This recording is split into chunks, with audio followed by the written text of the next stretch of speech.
आशा करता हूं आप सब बहुत अच्छे होंगे। मेरा नाम है सिद्धांत अग्निहोत्री। स्टडी ग्लोस पे आपका बहुत बहुत स्वागत है। कश्मीर धरती का स्वर्ग, वाकई में जब आप जाएंगे तो आपको पता लग जाएगा। मैं पूरा भारत घूमा हूं दोस्तों, लेकिन कश्मीर जितना सुंदर नहीं लगा मुझे कुछ। कश्मीर में वापस टूरिज्म आ रहा है। कौन कह रहा है टूरिज्म नहीं आ रहा है? अभी इसी वक्त वंदे भारत जो चल रही है कटरा से कश्मीर तक, आप उसकी टिकट खोलो, 100 वेटिंग मिलेगी अगले 15-20 दिन तक। समझ रहे हो? ये हालात हैं। तो भर भर के टूरिज्म बिल्कुल कश्मीर से। एक तो एक्चुअली कश्मीर को ट्रेन से जोड़ दिया गया, ये एक गेम चेंजर साबित हुआ। अभी जैसे जैसे और ट्रेन बढ़ेगी कश्मीर और इंटीग्रेट होगा। ये बहुत अच्छी बात है। ये बहुत पहले काम कर देना चाहिए था, ठीक है, बट अच्छी बात है, अब चीज़ें बेहतर हो रही हैं। बट कश्मीर को लेकर कुछ और भी चीज़ें हैं, बात करेंगे। लेकिन उससे पहले हमारी चैट जीपीटी की क्लास आप अटेंड करेंगे। 25 फरवरी से क्लासेस शुरू होंगी। दुनिया का सबसे सस्ता कोर्स मात्र 200 रुपये का। तो डिस्क्रिप्शन कमेंट बॉक्स में लिंक है, इसमें 4 क्लासेस होंगी, एक एक क्लास 2 से 2.5 घंटे की। तो दोस्त, और हाँ, एक सर्टिफिकेशन कोर्स है। तो कश्मीर में एक भी आतंकवादी नहीं बचेगा, याद रखिएगा। सीआरपीएफ, ठीक है, बहुत important, central reserve police force, CAPF के ही अंडर आती है। और सीआरपीएफ जो पहलगांव हमला हुआ, पहलगांव हमले के बाद भारत एकदम वॉर मोड पे है, ठीक है। और कश्मीर जो है, हम सबको पता है कि वो हॉट पॉइंट है टेररिज्म का, आज से नहीं बहुत लंबे समय से। तो सीआरपीएफ ने इस पूरे रीजन की सिक्योरिटी उनकी के पास है, और अब उसको एक लेवल ऊपर लेके गए हैं वो। ऑपरेशन महादेव अभी चलाया, ऑपरेशन त्राशी चलाया, उसका फेज 2 चला, और इसमें आतंकवादियों को मारा गया। कोई भी आतंकवादी आ तो पाएगा नहीं, जो है वो है। ओजीडब्ल्यू, ओवरग्राउंड वर्कर्स की भी धरपकड़ हो रही है, जो ये मदद करते हैं। तो 43 टेम्पररी बेसिस स्टैब्लिश किए हैं। सीआरपीएफ ने 43 operating basis high altitude Jammu Kashmir में बनाए हैं।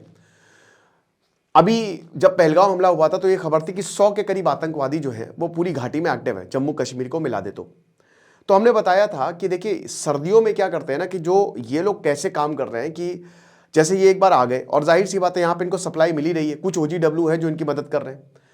और उसके बाद जो जैसे यहाँ पे की जो कम्युनिटी, जो ट्राइबल्स हैं, ठीक है, यहाँ के जो आदिवासी हैं, बकरवाल कम्युनिटी और जो चरवाहे हैं, जब वो अपने बेस को छोड़, बेस मतलब जहाँ पे वो रहते हैं, क्योंकि सर्दियों में बहुत ज़बरदस्त बर्फबारी होती है, तो उनके घरों में ये आ जाते हैं, है ना, या उधर साइड ये रहने लगते हैं। तो काफ़ी हाई एल्टीट्यूड पे जहाँ पे इनको पकड़ा ना जा सके। और इनकी ट्रेनिंग पीओके में होती है। अच्छा, पीओके में इसलिए होती है पाकिस्तान ऑक्यूपाइड कश्मीर में, क्योंकि भाई कश्मीरी है वो, पाकिस्तान ने ऑक्यूपाई करके रखा है, तो उनको प्रॉपर ट्रेनिंग दी जाती है कि अगर बहुत ज़्यादा बर्फबारी हो तो आपको क्या करना है। मतलब एक तरीके से आप इंडिया में हो, और इंडिया वही कश्मीर तो एक ही है, तो वहाँ पे भयानक परिस्थिति में आपको कैसे जिंदा रहना है, इसीलिए इतने लंबे समय तक जिंदा रह पाते हैं, ठीक है। तो 43 टेम्पररी बेसेज जो हैं इन्होंने स्टैब्लिश किए हैं। और याद रखिएगा, ये परमानेंट कैंप्स नहीं है। परमानेंट कैंप्स तो मतलब वहीं पे आर्मी बैठी हुई है, वो तो पूरे कश्मीर और जम्मू में आपको मिलेगी। कश्मीर में जो मिलिट्री ग्रिड है वो बहुत ही ज्यादा स्ट्रांग है, बहुत ही ज्यादा, ठीक है। और ये जो कश्मीर में ग्रिड बनाई है मिलिट्री ने, ये आज से नहीं है, ठीक है, ये बहुत लंबे समय इन्होंने काम किया, और इसीलिए कश्मीर में आपको कम आतंकी हमले अब देखने को मिले हैं, और बिल्कुल टारगेट पे रहता है। बट दाद देनी पड़ेगी हमारी इंटेलिजेंस एजेंसी और हमारी आर्मी की, उन्होंने बहुत ही कमाल का काम किया है। अब दोस्तों, ये जो 43 बेसेज हैं, जिसमें से कश्मीर डिवीजन में 26 है, ठीक है, जो कश्मीर डिवीजन है वहां पे 26 टेम्पररी बेस है, और जो जम्मू डिवीजन है वहां पे 17 टेम्पररी बेस है। अब देखिए, ये जो बेसेस हैं और भी होंगे, ये एक बार काम खत्म हो गया तो इसको फिर डिसमेंटल कर दिया जाएगा, फिर ये जरूरत नहीं है। क्यों बनाए गए? मतलब अच्छे खासे बेसेस हैं कि यहां पे आतंकवाद है। सीआरपीएफ, आर्मी मेन ऑपरेशन करती है, साथ में सीआरपीएफ भी रहती है, और पुलिस की इंटेलिजेंस रहती है, तो सबका कोऑर्डिनेशन बहुत ज्यादा जरूरी है। जम्मू में भी 17 बेसेस है। जम्मू में तो कभी आतंकवादी हमला हुआ ही नहीं, बट 2 साल पहले जो शिव कोड़ी हमला हुआ, ठीक है, जब बस पे हमला किया गया, तब ये पता चला कि भाई ये जो जम्मू वाला रीजन है ना, कश्मीर में तो परिंदा भी अब पर नहीं मार सकता, लेकिन जम्मू वाले रीजन में ये आतंकवादी टारगेट कर रहे हैं, ये इधर शिफ्ट हो रहे हैं, इसीलिए जम्मू भी रडार पर है। और क्योंकि टूरिज्म आने लगे हैं, अब भीड़ कश्मीर में जाने लगी है, तो वही कह रहे हैं ना, with greater power comes greater responsibility. भाई टूरिज्म आ रहे हैं तो आतंकवादी इनको निशाना बना सकते हैं, तो इसीलिए आर्मी ने और ज्यादा बंदोबस्त किया हुआ है। तो सीआरपीएफ के इतने सारे बेसेस हैं। अब ये बेसिस क्या है? ये जितने भी आतंकवादी छुपे हुए हैं, सब इनपुट्स रहते हैं, इन सबको घेर के मारने की जो है वो प्रॉपर प्लानिंग है। तो अब हर बेस में 16 से 25 सीआरपीएफ आरपीएस पर्सनल है, सीआरपीएफ पर्सनल है, ठीक है, तो 25 से लेकर 16 यानी कि अच्छे खासे। तो आप ये समझिए कि ये तो खाली सीआरपीएफ की बात हो गई, इसके अलावा जब आर्मी आएगी या पुलिस तो ये कॉन्वॉय और ज्यादा बढ़ जाएगा। ओके, पर्पस क्या है, क्यों इस बेस को सेटअप किया गया है? भाई सिंपल सी बात है कि ये वहां पे सेटअप किए हैं जहां पे आतंकवादियों के मिलने की पॉसिबिलिटी ज्यादा है, जहां पे आतंकवादी छुपे हो सकते हैं, क्योंकि आप उधर साइड जा नहीं सकते और इधर साइड तो आप वैसे भी मारे जाओगे। तो सर्च और असॉल्ट मिशन के लिए कि मारेंगे, पकड़ेंगे, ठोकेंगे, इस बार कोई भी रियायत नहीं बरसी जाएगी और सीधा यहां पे सरकार की तरफ से भी यही निर्देश है कि आप मारिए। ठीक है, गोल यही है कि जितने ज्यादा हो सके टेररिस्ट को एलिमिनेट करो।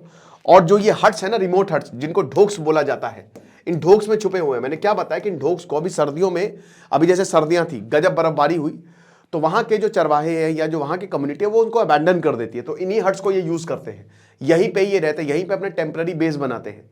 ठीक है, एक खबर तो ये भी आए थे कि आतंकवादी क्रिकेट खेलते हुए यहां पे दिखे, तो इन्हीं ढोक्स को ही, इन्हीं के अंदर घुस के जो है इनकी ढोल बजा देंगे। उसके बाद इक्विपमेंट और सपोर्ट की बात करें तो इनको स्पेशल इक्विपमेंट दिए जा रहे हैं, क्योंकि देखिए कंडीशंस इतनी आसान है नहीं।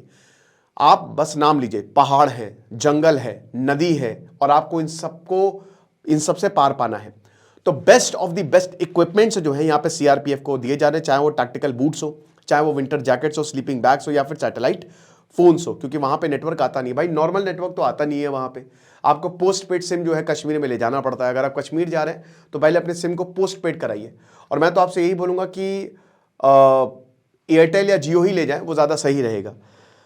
तो ये चीज़ है। उसके बाद देखिए 2025 में जो पहलगांव हमला हुआ है ना, वहां से उसके बाद से ये बेसिस, ये टेम्परेरी बेसिस जो है वो बनना शुरू हुए, और ये टेम्परेरी बेसिस ऑपरेशन महादेव के तहत, जब ऑपरेशन महादेव शुरू हुआ था, आतंकियों को मारा गया, तो काफी इफेक्टिव साबित हुए, और धीमे धीमे ये बेस जो है वो एक्सपैंड करते गए। हो सकता है अभी और भी बेसिस बनाए जाएं।